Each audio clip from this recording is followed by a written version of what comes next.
Welcome guys, आज मैं 2020 में आई लेगेसी ऑफ लाइज को एक्सप्लेन करने वाला हूँ और ये मूवी एक स्पाई थ्रिलर मूवी है। मूवी की शुरुआत में हमें यूक्रेन का एक अबैंडन्ड बस अड्डा दिखाया जाता है जहाँ पर रेड स्टार कोड नेम की लेडी एक जगह जाकर दो लोगों से मिलती है जो कि जर्नलिस्ट हैं और कार में मौजूद आदमी का नाम इगोर स्टेपेंको और लेडी का नाम है ओल्गा बैक्स्टर। जब रेड स्टार ओल्गा को एक येलो पेपर देती है तभी हम देखते हैं कि MI6 का एजेंट मार्टिन बैक्स्टर इन पर नजर रख रहा था। मार्टिन अपनी सपोर्ट टीम को रिपोर्ट करता है कि स्टेपेंको यहाँ पे अकेले नहीं आया है, उसके साथ एक औरत मौजूद है। मगर तभी एक स्नाइपर स्टेपेंको को मार देता है और दूसरा गनमैन रेड स्टार को। इसके बाद एजेंट मार्टिन इन गुंडों से फाइट करना स्टार्ट कर देता है। वो पहले स्नाइपर को तो मार देता है और फिर दूसरे का पीछा करता है जो रेड स्टार के बैग को लेकर यहाँ से भाग रहा था और फिर मार्टिन उसको बड़े प्यार से ऊपर पहुंचा देता है। और जब वो बैग लेकर निकल रहा होता है तो वो देखता है कि ओल्गा को एक गुंडे ने होस्टेज बना लिया है और वो गुंडा मार्टिन से बैग की डिमांड करता है।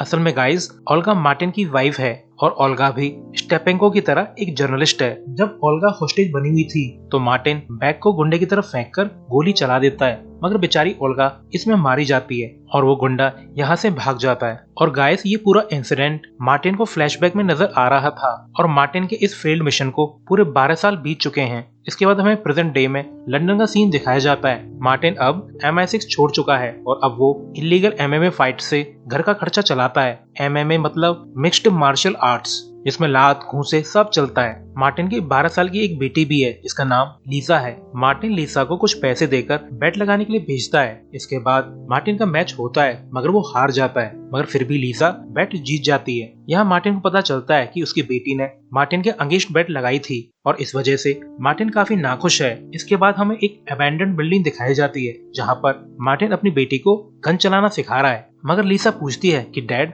हम शहर और रहने की जगह को बार बार क्यों बदलते रहते हैं? किससे भाग रहे हैं हम लोग आके सेटल क्यों नहीं हो जाते? और डैड, आप अपनी इस फाइट के बजाय कोई रेस्टोरेंट वगैरह क्यों नहीं खोल लेते? मगर मार्टिन उसकी इस बात को इग्नोर कर देता है। मगर लीसा उसे अल्टीमेटम देती है कि डैड, मैं इस गर्मियों में स्कूल जाना स्टार्ट करूंगी, चाहे कुछ भी हो जाए। मैं थक चुकी हूँ हमेशा भागते रहने से। नेक्स्ट डे अपने जॉब पर जाने से पहले मार्टिन एक न्यूज देखता है कि रशियन अपोजिशन एक्टिविस्ट सर्जी सुक्रोतोव और उसकी वाइफ न्यूयॉर्क के सेंट्रल पार्क में अनकॉन्शियस हालत में मिले हैं और डॉक्टर्स का कहना है कि किसी ने सुक्रोतोव को नोविचोक नर्व एजेंट दिया था जो कि असल में एक पॉइजन है। इसके बाद मार्टिन अपनी जॉब पे चला जाता है जो कि एक क्लब में सिक्योरिटी का काम है। यहाँ उसकी मुलाकात एक लेडी से होती है। लड़की अपने आप को साशा स्टेपेंको कह के इंट्रोड्यूस करती है। गाइस, ये लड़की मूवी की शुरुआत में मारे गए एगोर स्टेपेंको की बेटी है और ये भी अपने पिता की तरह एक जर्नलिस्ट है। साशा मार्टिन को एक पिक दिखाकर बोलती है कि मैं तुम्हें जानती हूँ, तुम, ओल्गा और मेरे फादर पहले जर्नलिस्ट थे ना? मेरे फादर को 12 साल पहले एक लेडी एक फाइल देना चाहती थी, मगर तब मेरे पिताजी मारे गए। उस दिन ओल्गा भी मारी गई थी और मिस्टर मार्टिन, मुझे अब वो फाइल चाहिए जिसे मेरे फादर हासिल करना चाहते थे और मैं उनके मिशन को पूरा करूंगी। तभी इन पर कुछ गुंडे हमला कर देते हैं। मार्टिन साशा को बचाकर बाहर ले जाता है और गुंडों को ढेर कर देता है। मगर जब मार्टिन अपने घर पहुंचता है तो वो देखता है कि वहाँ पर दो आदमी पहले से मौजूद हैं और ये लोग MI6 एजेंट हैं। एक आदमी का नाम ट्रेवर है और दूसरे का नाम जॉन एडवर्ड्स है। ट्रेवर कहता है कि मार्टिन, जब तुमने MI6 छोड़ी थी तब हमारी डील हुई थी कि तुम MI6 के काम में कभी भी अपनी टांग नहीं अड़ाओगे, वरना मैं तुम्हें खुद मार डालूंगा। और आज तुम हमारे प्राइम टारगेट साशा से मिले हो। एडवर्ड फिर एक आदमी का पिक दिखाकर बोलता है ये अपना ही बंदा था जो साशा स्टेपेंको के क्लोज गया था, मगर वो मारा गया और ये काम रशियंस का है। वो लोग नोविचोक नर्व एजेंट पॉइजन का यूज करके हमारे MI6 एजेंट को मार रहे हैं। मार्टिन क्लियर करता है कि 12 साल पहले वो सीक्रेट फाइल्स रशियन को मिल गई थी, तो अब ये लोग आखिर चाहते क्या हैं? सो गाइस, आपको ध्यान होगा कि आज सुबह ही मार्टिन ने न्यूज देखी थी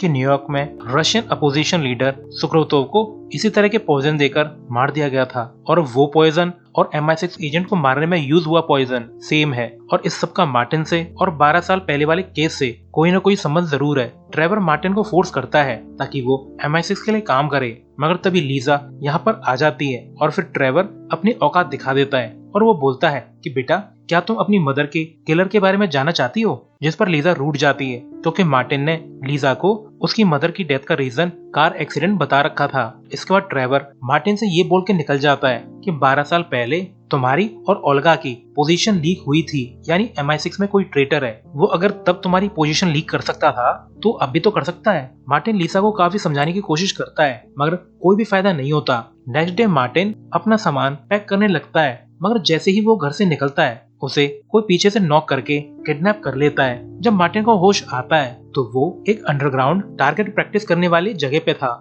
असल में मार्टिन को रशियन एजेंसी KGB के एजेंट्स ने किडनैप किया था।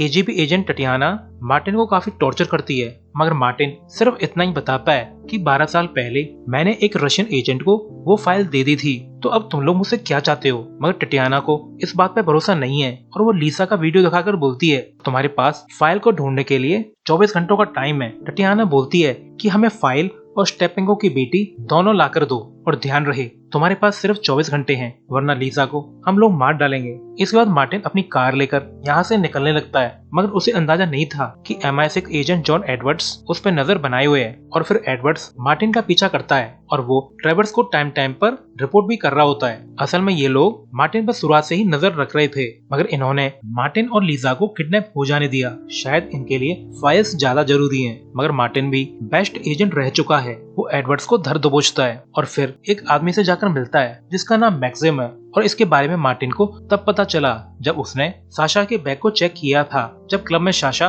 मार्टिन से मिलने आई थी और उस बैग से मार्टिन को मैक्सिम का विजिटिंग कार्ड मिला था। मार्टिन फिर मैक्सिम का फोन लेकर उसे मार देता है और इस फोन से मार्टिन को साशा का फोन नंबर मिल जाता है और नंबर को लोकेट करके मार्टिन साशा तक पहुंच जाता है। मार्टिन कहता है कि रशियंस को फाइल मिल चुकी है तो अब तुम और रशियंस फाइल के पीछे क्यों पड़े हो। तो साशा क्लियर करती है कि मैंने अपने डैड की लॉगबुक चेक की थी। मेरे डैड रेड स्टार नाम की लेडी से मिलने वाले थे और मेरे डैड के हिसाब से रेड स्टार ने एक रशियन केमिकल वेपन प्रोग्राम के एविडेंस इकट्ठा किए थे और रेड स्टार के पास उस केमिकल वेपन के फॉर्मूला और सैंपल्स भी थे। रेड स्टार को शक था कि इस फाइल को मीटिंग प्लेस पर ले जाना खतरनाक हो सकता है तो रेड स्टार ने उन फाइल्स को एक बैंक लॉकर में रख दिया था। सो गाइस, आपको अब तक की स्टोरी में पता चल चुका होगा कि रेड स्टार ने एक वेपन के ऊपर एविडेंस फाइल बनाई थी जिसे रेड स्टार स्टेपेंको के थ्रू पब्लिश करवाना चाहती थी क्योंकि स्टेपेंको एक जर्नलिस्ट था और उस टाइम मार्टिन और उसकी वाइफ ओल्गा स्टेपेंको के फ्रेंड्स थे।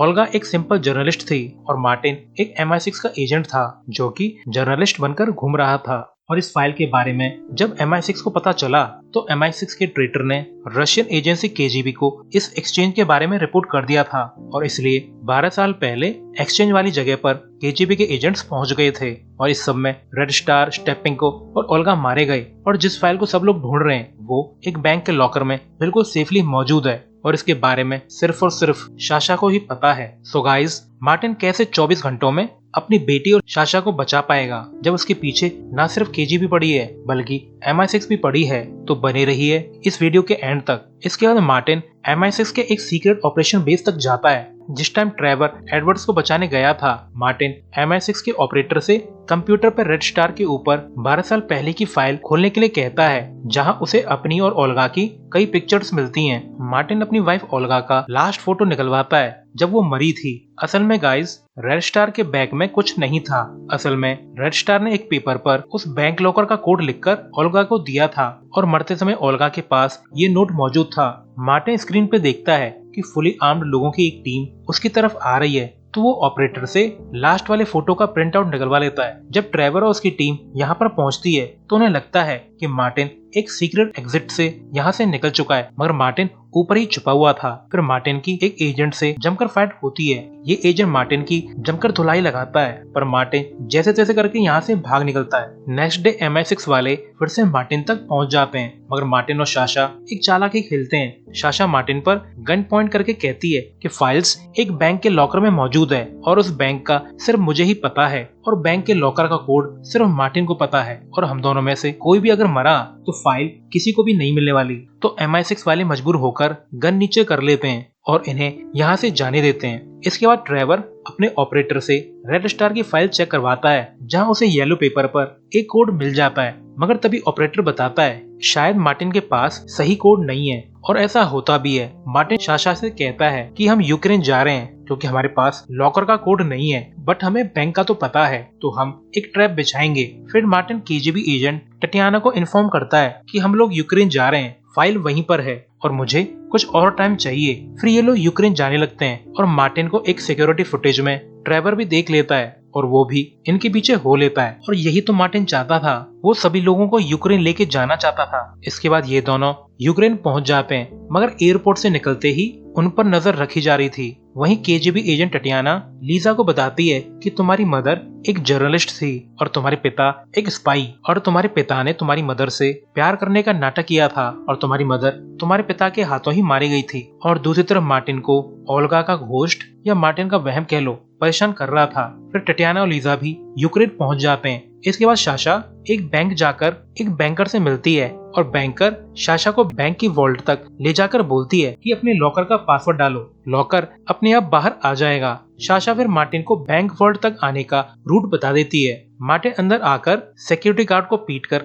अलार्म बजा देता है और इस टाइम ट्रेवर और उसकी टीम भी बैंक तक पहुंच चुकी थी। तो अलार्म सुनकर वो लोग भी जल्दी से वॉल्ट की तरफ आने लगते हैं और वॉल्ट तक पहुंचते ही मार्टिन वगैरह बैंकर और ट्रेवर पर गन तान देते हैं। असल में ये सब मार्टिन का ही प्लान था ताकि ट्रेवर भी यहाँ तक पहुंच जाए, क्योंकि लॉकर का कोड तो ट्रेवर के ही पास था और मार्टिन ट्रेवर को फोर्स करके लॉकर खुलवा लेता है। साशा फिर लॉकर से एक बॉक्स निकाल लेती है जिसमें नोविचोक केमिकल वेपन के सैंपल थे। मार्टिन वगैरह फिर ट्रेवर को डिच करके बैंक के ऊपर तक पहुंच जाते हैं और फिर पीछे के रास्ते से उतरने लगते हैं, मगर MI6 एजेंट इन पर फायरिंग करने लगते हैं, जिनमें से एक गोली मार्टिन को लग जाती है। मगर फिर भी ये दोनों यहाँ से बच निकलते हैं। मगर एक जगह पर साशा मार्टिन पे गन तान कर बोलती है कि तुम भी एक स्पाई हो ना, और तुम्हारी वजह से ही मेरे पिता मारे गए थे। और साशा मार्टिन को गोली मार देती है और यहाँ से भाग जाती है। जब मार्टिन को होश आता है तब उसे टटियाना का कॉल आता है, जो स्माइल करके कहती है कि उम्मीद है तुम्हें पैकेज मिल गया होगा और अब पैकेज और साशा दोनों को लेकर मुझसे 10 बजे मिलो। अब बेचारा मार्टिन काफी दुखी है, उसके पास ना तो पैकेज है और ना ही रिपोर्टर यानी कि साशा। इसके बाद मार्टिन साशा की कार को ट्रैक करके एक रेलवे स्टेशन तक पहुंच जाता है और यहाँ पर मार्टिन साशा को ढूंढ लेता है और उसका पीछा करते करते उस तक पहुंच जाता है और साशा को पकड़कर अपने साथ ले जाता है। इसके बाद रात 10 बजे मीटिंग प्लेस पर मार्टिन टटियाना को एक लिंक भेजता है जिसमें एक वीडियो स्ट्रीमिंग चल रही होती है, जिसमें साशा दिखाई दे रही होती है और सैंपल्स भी। मार्टिन कहता है कि तुम मेरी बेटी को जाने दो और मैं तुम्हें उस बिल्डिंग का एड्रेस दे दूंगा जहाँ पर साशा और सैंपल्स हैं। तो टटियाना लीजा को एक ब्रेसलेट देती है, यह कहकर कि ये मेरी बेटी का था, और वो लीजा को जाने देती है। और अब मार्टिन और लीजा मिलकर काफी खुश हैं और मार्टिन इन्हें साशा और पैकेज वाली बिल्डिंग का एड्रेस बता देता है। टटियाना फिर अपनी एक टीम को मार्टिन के बताए हुए एड्रेस पर चेक करने के लिए भेजती है, मगर असल में साशा तो टटियाना के पीछे एक कार के पीछे छुपी हुई थी। और फिर साशा टटियाना के एक आदमी को मार देती है और गन फाइट चालू हो जाती है। मगर टटियाना भी बहुत चालू थी, वो गन फाइट का फायदा उठाकर साशा को होस्टेज बना लेती है। गाइस, ये गुंडे लोग तो होस्टेज बनाने में काफी एक्सपर्ट होते हैं। टटियाना मार्टिन से सैंपल वाला वो बॉक्स मांगती है और अब मूवी की स्टार्टिंग वाली सिचुएशन बन जाती है। पहले के केस में ओल्गा होस्टेज थी और अब यहाँ पे साशा है, मगर इस बार मार्टिन गोली नहीं चलाता और टटियाना मार्टिन को गोली मार देती है। और जब टटियाना साशा को मारने वाली थी तब लीजा टटियाना को मार देती है और एज ऑलवेज ट्रेवर और पुलिस भी यहाँ तक पहुँच जाती है, वो भी लेट। मगर अब तक साशा बॉक्स को लेकर ब्रिज के ऊपर से पानी में कूद चुकी थी। इसके बाद अथॉरिटीज मार्टिन को पकड़ लेती है और दूसरी तरफ लीसा को साशा का लेटर मिलता है जिसमें साशा ने CIA और MI6 में मौजूद डबल एजेंट्स के नामों की लिस्ट भेजी थी। तो लीजा ट्रेवर तक पहुंच जाती है और कहती है कि अगर मुझे और मेरे पिता को कुछ भी हुआ तो ये लिस्ट मैं दुनिया भर में फैला दूंगी और मेरे डैड को जल्दी से जेल से बाहर निकालो, मुझे पता है तुम उन्हें बाहर निकलवा सकते हो। इसके कुछ समय बाद साशा एक न्यूज चैनल पर केमिकल वेपन्स की फाइल को पब्लिक कर देती है। वहीं दूसरी तरफ लीजा ने स्कूल जाना स्टार्ट कर दिया था और मार्टिन जो अब बाहर आ चुका है उसने एक रेस्टोरेंट खोल लिया है अपनी प्यारी बेटी लीसा की डिमांड पर। लास्ट सीन में साशा मार्टिन से मिलने आती है और रशियन गवर्नमेंट अभी भी साशा पर नजर रख रही थी। सो गाइस, आपको कैसी लगी स्टोरी कमेंट सेक्शन में जरूर बताइएगा। सो अभी के लिए goodbye, thanks for watching.